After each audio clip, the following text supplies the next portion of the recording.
What's happening YouTube? It's your man, your brother, More Motivation, back with another reaction video. So we're reacting to LeBron versus Michael Jordan comparison. To be honest with you, I don't think there's any comparison. It's not even close. And this video right here will make a lot of LeBron James fans so angry because I never even knew how much the discrepancy or the difference is in on how much Jordan is better than everybody else.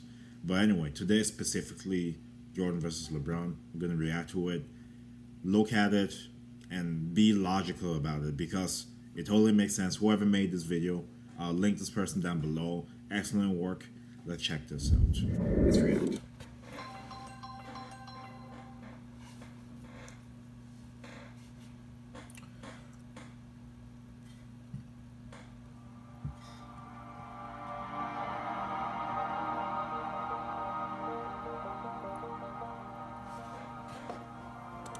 The original video has 4.4 million views, folks. 4.4 million. So much detail. And I'm surprised the person that made the video only has 25K subscribers. You people that watch are haters, man. If somebody is did so well, subscribe to him. Support. Anyway, let's carry on.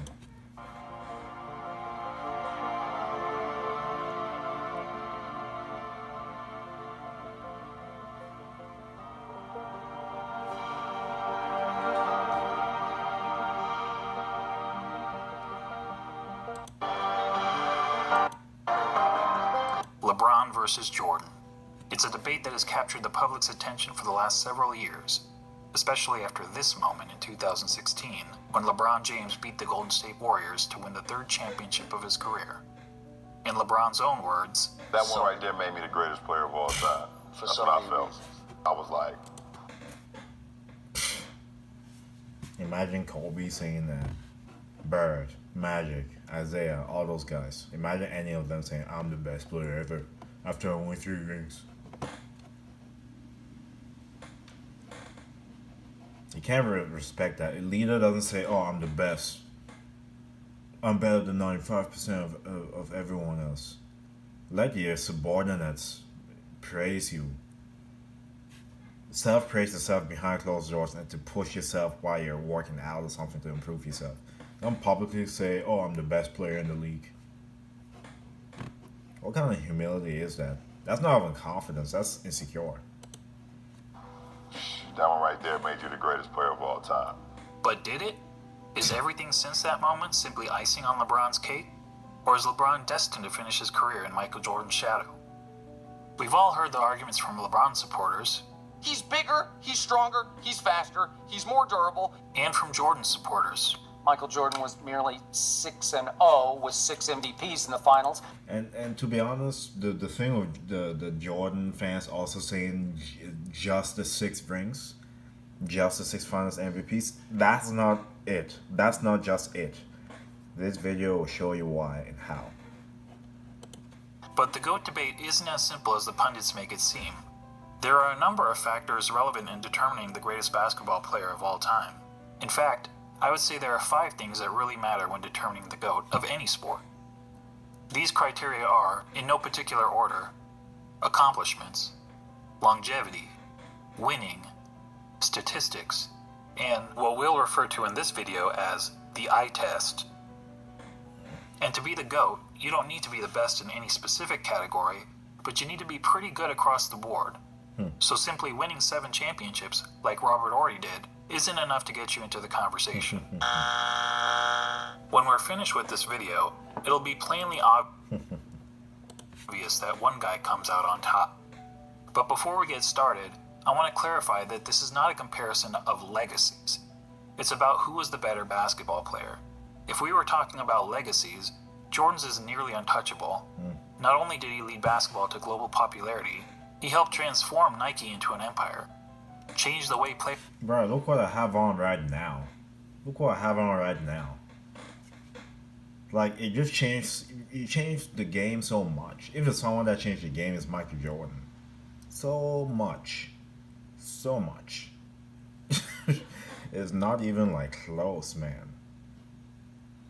Anyway, let's keep going. players played and how they dressed, and he even made it cool for guys to be bald. And while those things certainly contribute to MJ's I won't be bald though. I won't be bald. I'll keep my hair. iconic status, they don't make him a better player on the court. So let's evaluate the criteria that matter, and we'll start with individual accomplishments. Take a look. Jordan had more regular season MVPs, twice as many finals MVPs, 9 more scoring titles, and several more selections to the NBA's all-defensive team, including once being named Defensive Player of the Year. LeBron has more All-Star appearances, but that's largely due to his having played more seasons. In fact, when taking into account retirements and major injuries, Jordan essentially played 13 seasons compared to 17 seasons for LeBron. That's crazy. That's actually pretty crazy. Yeah, because his second season or something, he broke his foot. So he missed most of the season. And came back during the playoffs, actually. Yeah, that's pretty crazy, man. To do all Jordan did in basically 13 seasons, that's crazy. You have players playing 17, 18, 19 years, not even being able to come close to what a guy did in 13 years, basically. Crazy, man. Making Jordan's significant lead in accomplishments all the more impressive. And that's to say nothing of MJ's brilliant college career, which saw him twice named All-American and once awarded College Player of the Year, at a time when the country's best players actually went to college. So regardless of whether you're a LeBron fan or MJ fan, you have to give the accomplishments checkmark to Jordan. The second criteria, longevity. And this one is also a no-brainer, but this time in favor of LeBron. Not only has LeBron played more seasons in the league, but he's had a longer peak than Jordan. Jordan's peak lasted about 10 years. I definitely agree with this one. LeBron, he probably played to his 50. Honestly, he'll beat every single stat, every single stat because of longevity. But people are using longevity as their only argument as to why LeBron's better than Jordan. But it's not that simple. Why wasn't Kareem the best ever before LeBron passed him on the scoring list? Why is LeBron all of a sudden better after it passed Kareem? You know what I mean? Like, you people, the LeBron fans that make the arguments contradict themselves. They'll make a point to the argument, but then when you bring up the same point to defend another player, they dismiss it. That's how LeBron fans are. It's kind of sad, to be honest.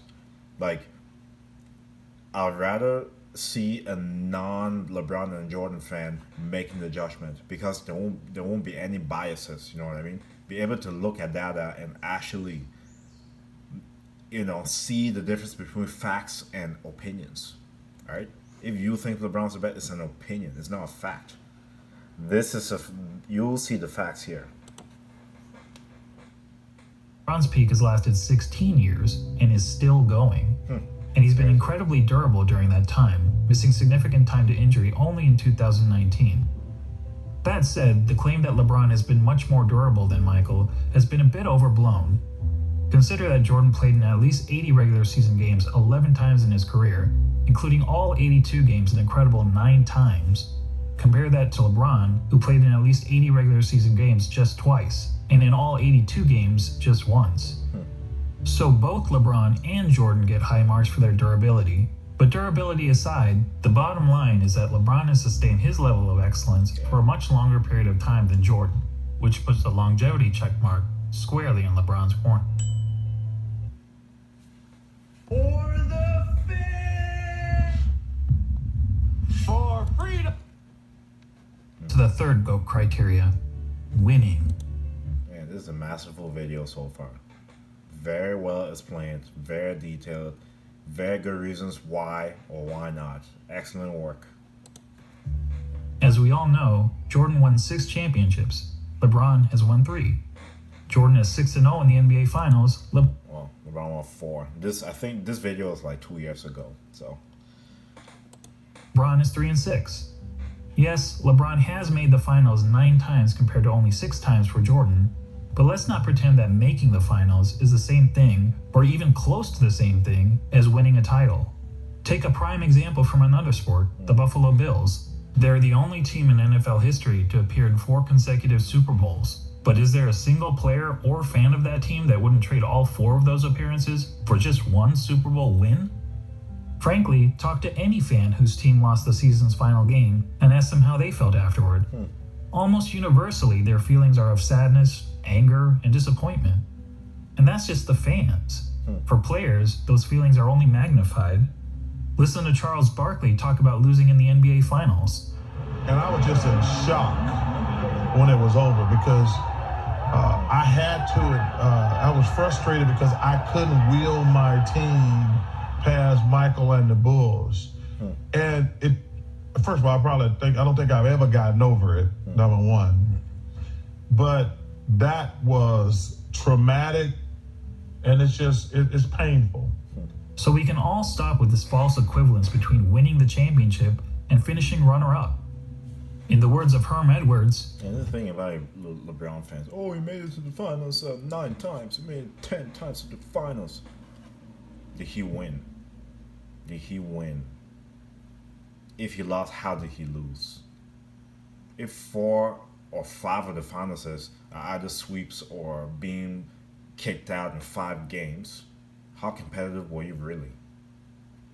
What does that say about the conference you were in to then get to the finals and lose in 4 games or lose in 5? People be smarter when they make arguments. Don't sound like a little crybaby that wants to get their way. It's either fact or fiction. There's a difference between winning and losing. You made it to the championship, that's beautiful. But did you win? Did you deliver when it mattered? And LeBron fans love to skip that, they love to skip that fact. You guys are good at reading stats, great, but you're good at reading stats that defend your arguments. You're not good at reading every single stat that matters. Alright? Points, rebounds, assists aren't the only stats. Right? Points, field goals, assists, rebounds, assists, and field goal percentage is not the only stats. But you guys ignore all the other stats. Winning percentage. Anyway, I'm not going to keep talking. I'll let him do the talking. Play to win the game. Hello? You play to win the game. Now back to Jordan and LeBron. As mentioned, on basketball's biggest stage, the NBA Finals, Jordan was 6-0. LeBron was 3-6. And frankly, that doesn't even show how lopsided their records really are. In terms of individual finals games, Jordan was 24-11. LeBron is 18-31. And that's because in 4 of his 6 finals losses, LeBron's team hasn't even been competitive. Twice he got swept, and 2 other times he lost 4-1. That includes being on the wrong side of the 2 most lopsided finals by margin of loss in NBA history. Of course, LeBron fans will tell you that the only reason for LeBron's poor finals record is that his competition was so tough. Ironically, some of these same fans criticized Jordan for losing early in his career to a Celtics team stacked with 5 Hall of Famers, and they conveniently... And that's what I'm talking about. When you LeBron fans make arguments, you will pick things that support your guy, but when you bring up the same facts about another person, you dismiss it. If you want to make an argument, know that what you give is what you're going to get back in return. LeBron reached the finals so many times in part because the competition in his own conference was so weak. During the vast majority of his career, LeBron played in what many dubbed the Leastern Conference because the East was so much weaker than the West. On the other hand, during Jordan's playing days, the East was generally considered the stronger conference, as Jordan had to battle through hard-fought rivalries against the Bad Boy Pistons, Patrick Ewing's Knicks, the Shaq Penny-led Magic, and Reggie Miller's Pacers. That said, if you want to blame LeBron's failure in the finals on the level of his competition, I won't argue with you. But let's also not blow it out of proportion. If you look at the average number of wins of their finals opponents, you'll see that LeBron's finals opponents averaged 60.8 wins per season, whereas Jordan's finals opponents averaged 61. And to be honest with you guys, I actually also believed LeBron had more competition until I saw this video. I believed it because people put it so much in your face.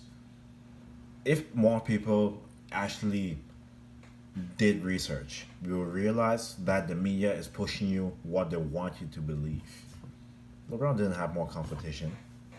He didn't. One Warriors team. That was like, legit. One Warriors team. But overall, he did not. Here is the proof. So as it turns out, both players face stiff competition in the finals. But a big reason we don't hold the 93 Suns, the 96 Sonics, or the 98 Jazz in the same regard as some of LeBron's finals opponents is because, unlike LeBron's adversaries, Jordan's opponents never actually won the Larry O'Brien trophy. Which goes to my original point, that the difference between winning the title and finishing runner-up is huge. And the reason those teams never won the title?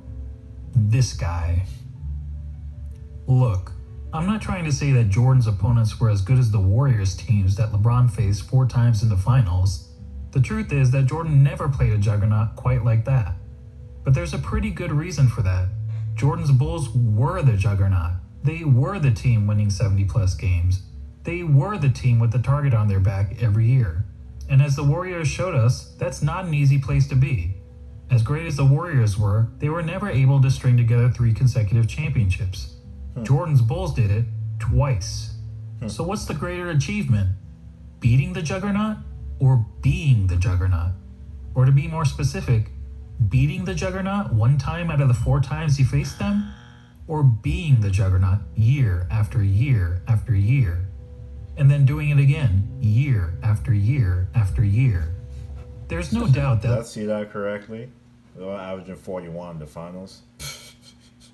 LeBron's victory over the 73-win Warriors was the highlight of his career.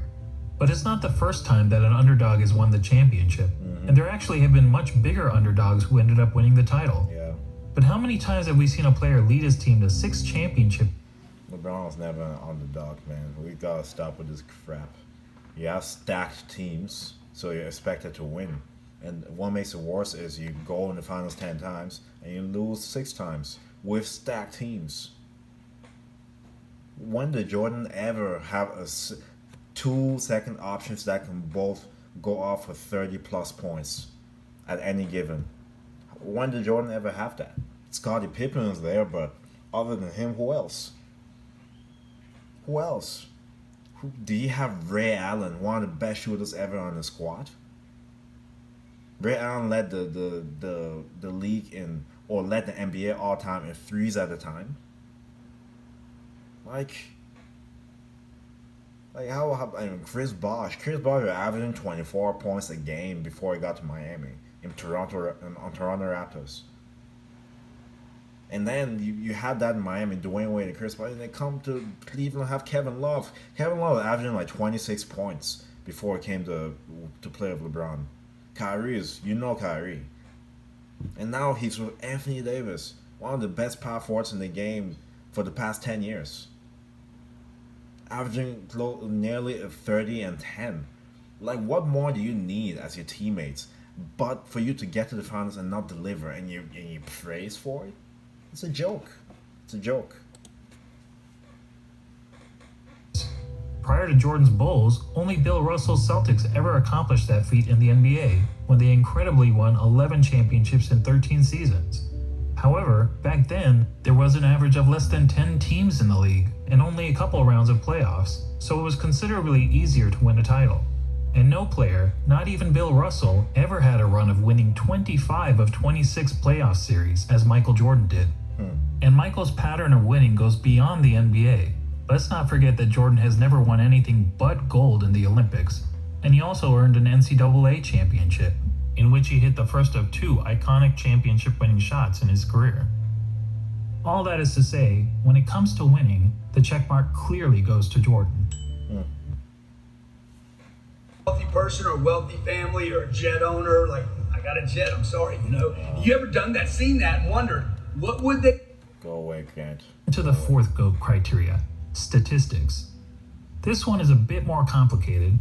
I mean, how do you statistically evaluate 2 players who played in different eras under different rules at different positions? One way of doing it is to simply look at the 8 traditional statistics of basketball. Points, assists, rebounds, steals, blocks, field goal percentage, free throw percentage, and turnovers.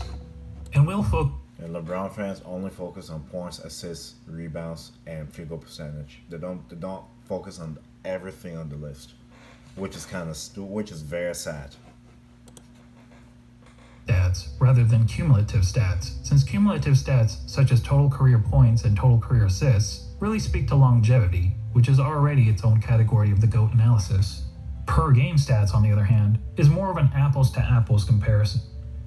So looking at the 8 traditional stats, we see that Jordan leads LeBron in 5 of them: points per game, steals per game, blocks per game, free throw percentage, and fewer turnovers. LeBron leads in the other 3. This puts in perspective how good of a defender Jordan was. How has LeBron averaged less blocks than Jordan and is 3 inches taller? How's that possible? That's the one I don't understand. For you LeBron fans, you can answer that for me. Game, rebounds per game, and field goal percentage. But that's a pretty simplistic way of looking at statistics. What if we instead turn to analytics? Probably the most well-known analytics stat is player efficiency rating, or PER for short. This metric was created by respected basketball analyst John Hollinger to give an overall rating to a player's performance based on traditional stats like the ones we just mentioned. Jordan has led the league in PER 7 times, LeBron 6 times. Jordan has finished top 3 in PER 10 times, LeBron 9 times. In fact, Jordan has the highest career PER in both the regular season and the playoffs. Another popular analytics. That's pretty crazy. That's crazy. And this is a shooting guard, man. Shooting guard. Just imagine Jordan was 6'9". Stat is win shares. Jordan has led the league in win shares 8 times, LeBron 5 times. Jordan has finished top 3 in win shares 11 times, LeBron 6 times. And when it comes to win shares per 48 minutes, Jordan has the highest career rating in both the regular season and the playoffs. Wow. What about box plus minus? Until recently, LeBron was actually ahead of Jordan in career box plus minus. But after the 2017 season gave Russell Westbrook the greatest single-season box plus minus in history by a wide margin, the architect of box plus minus realized that the stat was fundamentally flawed. Oh my God. So he made some changes to improve its formula. As a result, Michael Jordan now has the highest career box plus minus in both the regular season and the playoffs. And lastly, what about value over replacement player, which on its face seems to favor LeBron James? Well, value over replacement player is a cumulative stat, and as previously noted, cumulative stats speak more to longevity than they do game-to-game dominance. That said, according to value over replacement player, crazy. Jordan owns 6 of the 9 greatest individual seasons ever played. And on a per-game basis, MJ's career rating in value over replacement player is the highest of all time in both the regular season and the playoffs. Are you noticing a theme here? Not only does Jordan beat LeBron in every ratable analytics stat, he consistently ranks as the best ever across the board. Man, this is how do you beat that? How do you beat that? How do you beat that? LeBron fans, answer me. How do you beat that? Like how? Be happy to be number 2 or wherever he ranks, or a top 5 or whatever. Like, how do you beat this? Move on from analytics, I want to mention a lesser known stat called game score, another brainchild of John Hollinger. Game score measures a player's performance in a single game, so it won't tell us who's had the better career, but it does provide insight into who's had the greatest games. Now, we only have game score stats since 1983, so you won't see any mentions of Wilt Chamberlain here. That said, of the 100 highest game scores ever recorded, incredibly 19 of them belong to Michael Jordan. In other words, nearly 1 out of every 5 of the best single-game performances over the last 4 decades has been by MJ. That includes the highest game score of all time for Jordan's 69.18 rebound masterpiece. Comparatively, LeBron has had only 3 of the top 100 game scores. When discussing the GOAT, Nick Wright is fond of asking this question. The aliens come down.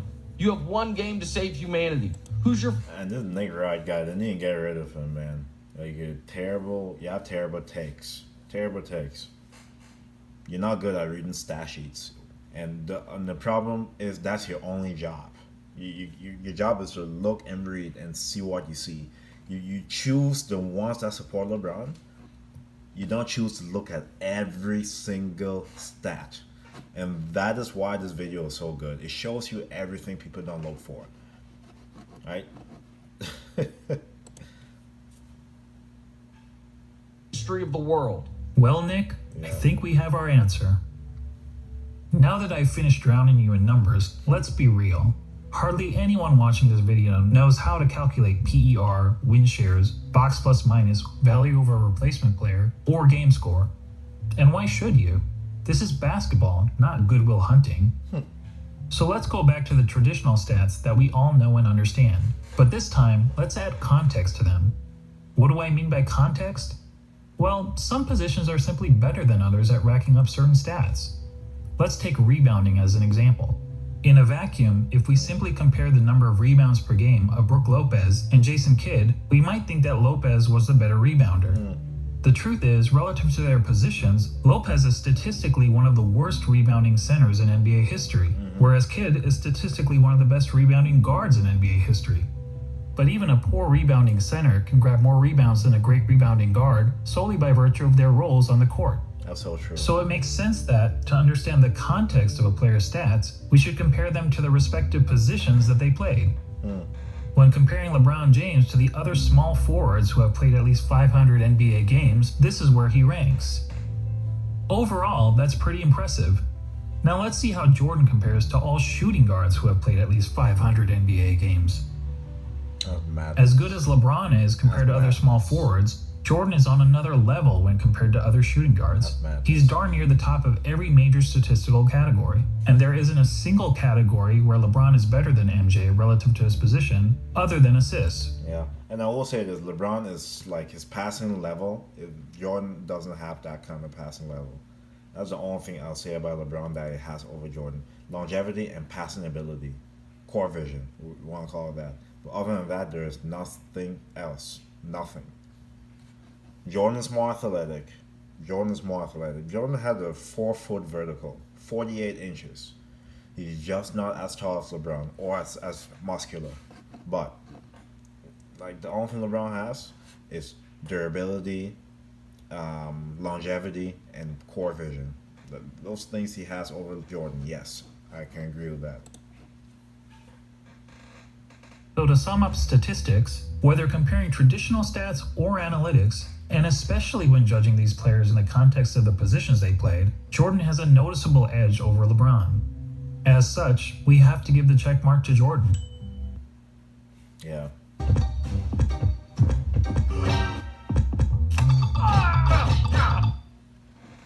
That takes us to the last category in our GOAT analysis, the eye test. And to be clear, by eye test, I don't mean which of these players is bigger, faster, or jumps higher. None of that is relevant unless we're having a track and field competition. And frankly, if physical measurables mattered, then George Murasan would be in the GOAT conversation. No, what I mean by the eye test is, if you sat an average basketball fan in front of a TV to watch a player in action, what would he notice that the player is and is not great at? Thankfully, I happen to be an average basketball fan, and I've had the privilege of watching both LeBron and Jordan during their playing days. So unlike a lot of my fellow YouTubers, I haven't merely relied on highlight videos. Here's what my eyes told me when I saw Michael Jordan play, particularly during his playing days with the Chicago Bulls. He was the best offensive player in the game, he was arguably the best defensive player in the game, he had the best mid-range game, he was the best finisher at the rim, he had the best post-up game, which is incredible considering most players who dominated the post were big men.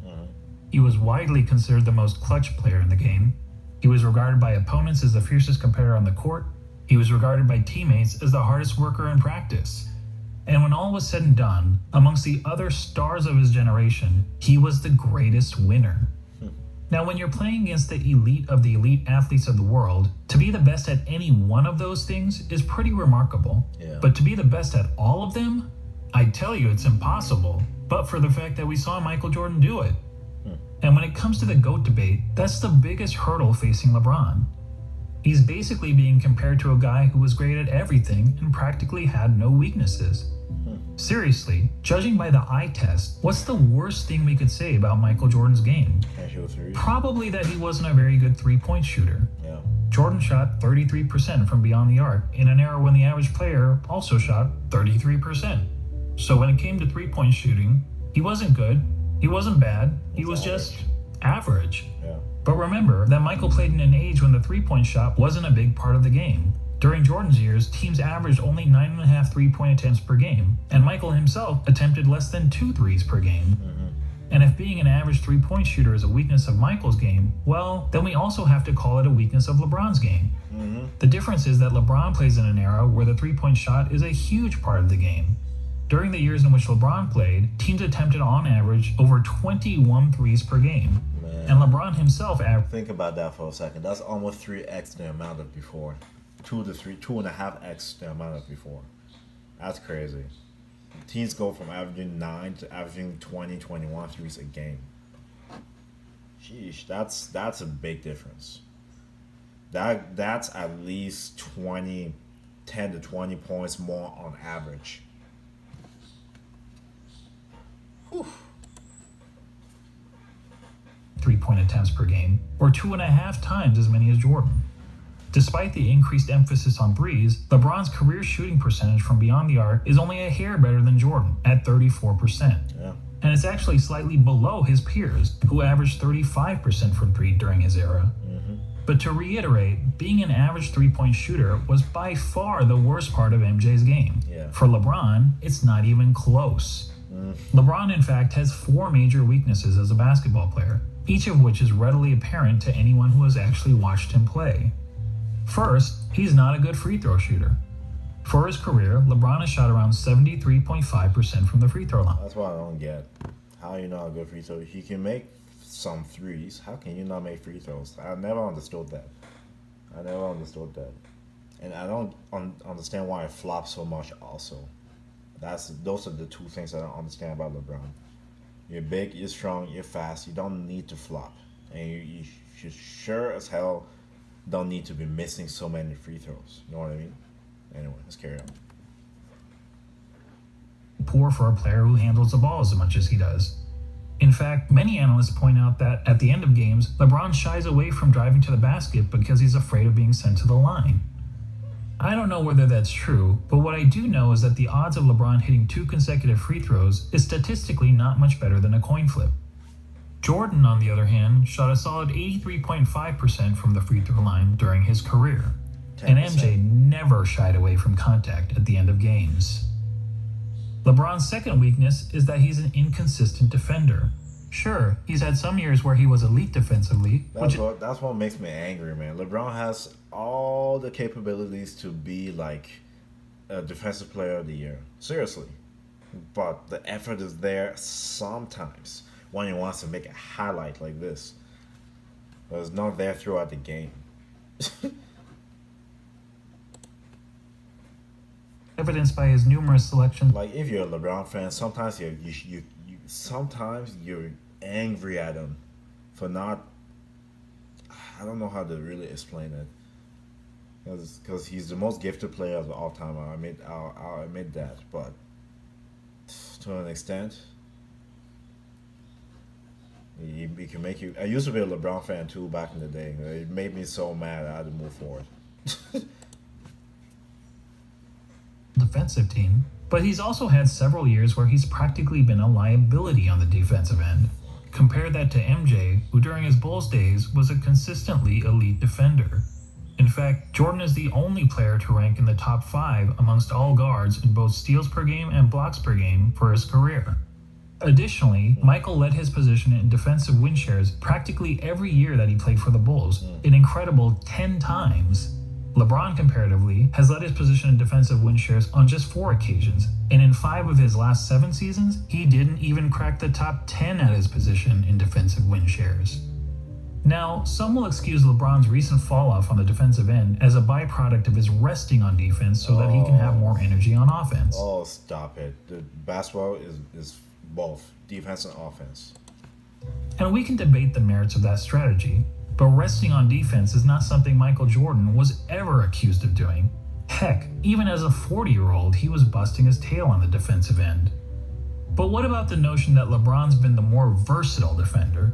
LeBron supporters will argue that he can guard positions 1 through 5 on the court, such as when he guarded Derrick Rose for stretches in the 2011 playoffs.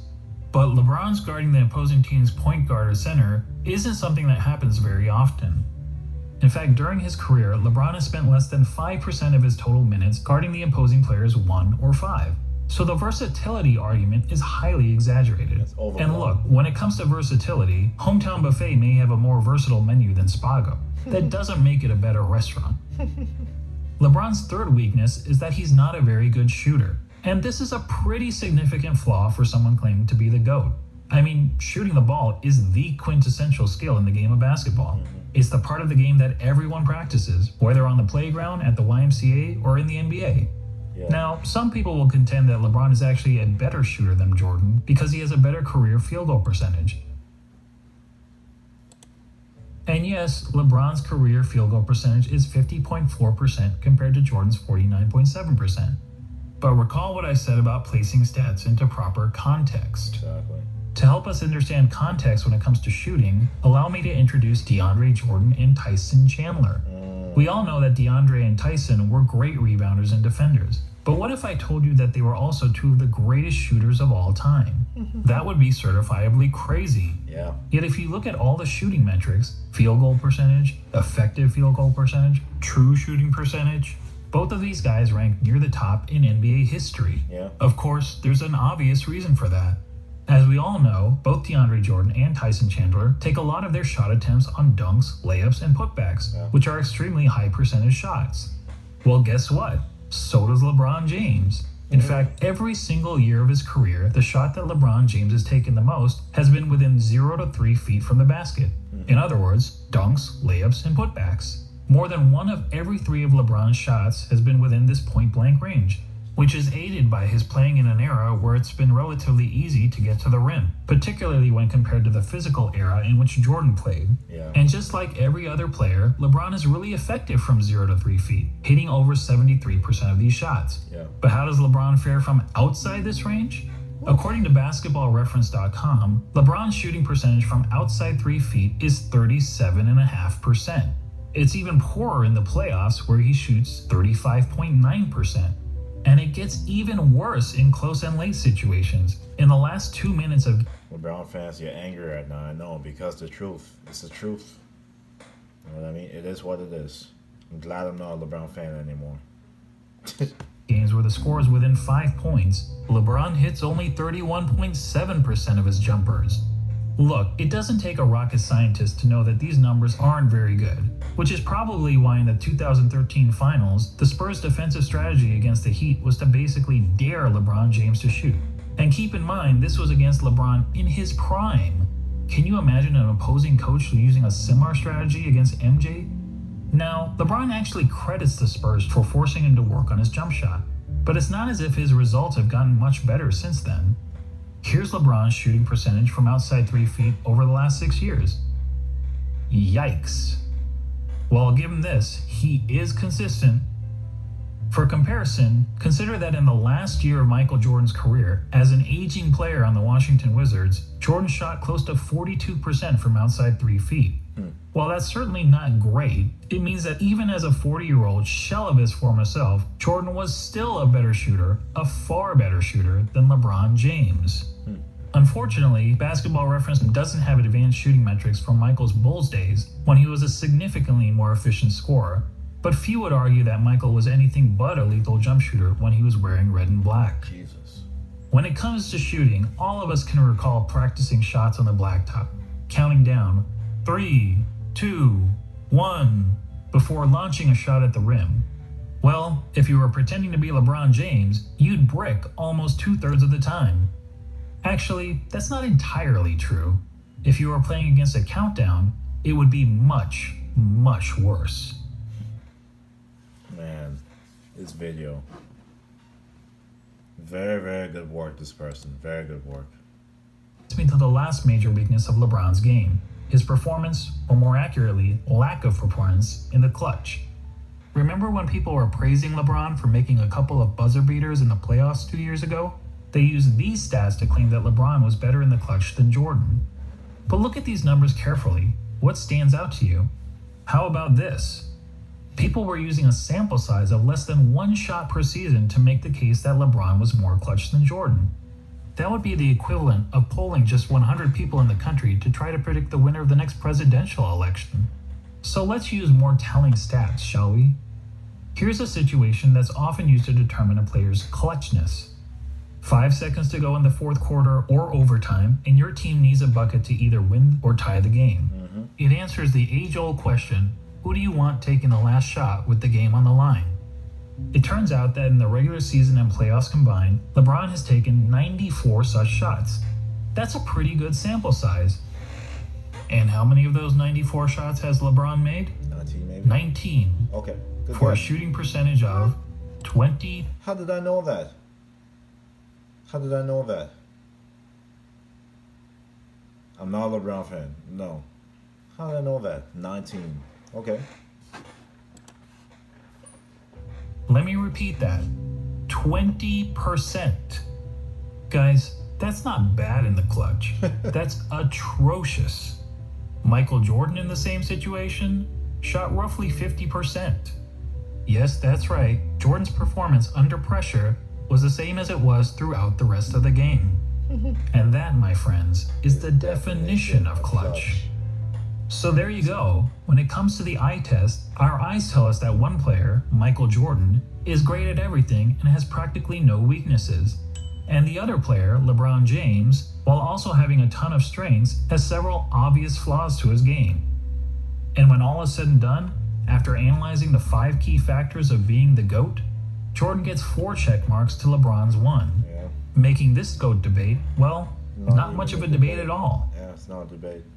Now, don't get me wrong, I'm not saying that LeBron James is a bad player. He's a phenomenal player. Personally, I have him on basketball's Mount Rushmore, along with Jordan, Kareem, Wilt Chamberlain, and Bill Russell. He's just not Michael Jordan.